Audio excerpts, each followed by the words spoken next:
কিছু নেই, কে ধাক্কা মারলো বে? এই তুই ধাক্কা মেরেছিস আমাকে? কে মাথায় তুই মেরেছিস?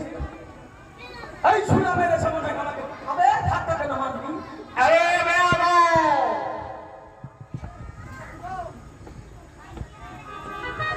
তোর একবারে শ্রদ্ধা, এই তুই এত জোরে ধাক্কা মেরেছিস? এই বুড়া আমাকে ধাক্কা মেরেছে। আরে এই ভদ্র মহিলা, তোর কপালের উপরে চোখ নেই? আরে বেয়াদব!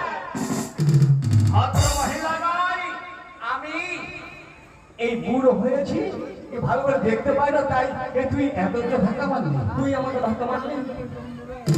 তুই বুড়া হয়ে গেলি, তোর হোস কাণ্ড বলতে কিচ্ছু হলো না।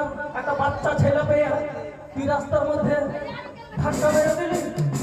তোর মতো যদি আমি বুড়া হইতাম না, তো তোকে নিয়ে কিনা উল্টে যেতাম। তুই আমার গায়ে ধাক্কা মেরেছিস, আমি তো অভিশাপ করবো। অভিশাপ? অভিশাপ কে করে? হ্যাঁ তোর অভিশাপে আমার কিচ্ছু হবে না। যদি বাঘন ভাগ হয়ে গেলে অভিশাপ করে তাহলে হবে। তুই ফের একটা বুড়া লোক অভিশাপ করে কি করবি? ওরে বেটা,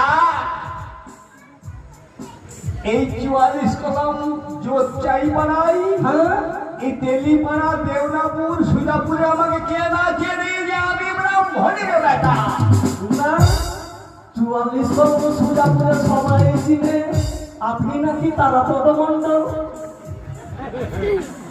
ওরে বেটা, তারাপদ মণ্ডল কি ব্রাহ্মণ হতে পারে না? আচ্ছা এই কথা, আপনি কবে থেকে ব্রাহ্মণ হলেন? আরে বেটা, এই ব্রাহ্মণ কি পরে হয়?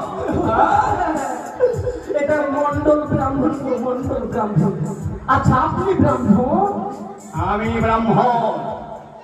আমি তো ব্রাহ্মণই খুঁজে বেড়াচ্ছিলাম। ব্রাহ্মণ খুঁজে যাচ্ছেন? আরে ব্রাহ্মণকে নিয়ে যাব আমার চট্টগ্রামের রাজপ্রাসাদে, নামকরণ ষষ্ঠী পুজো করতে হবে। তাই এই নামকরণ ষষ্ঠী পূজা করতে হবে। আপনার চুলগুলো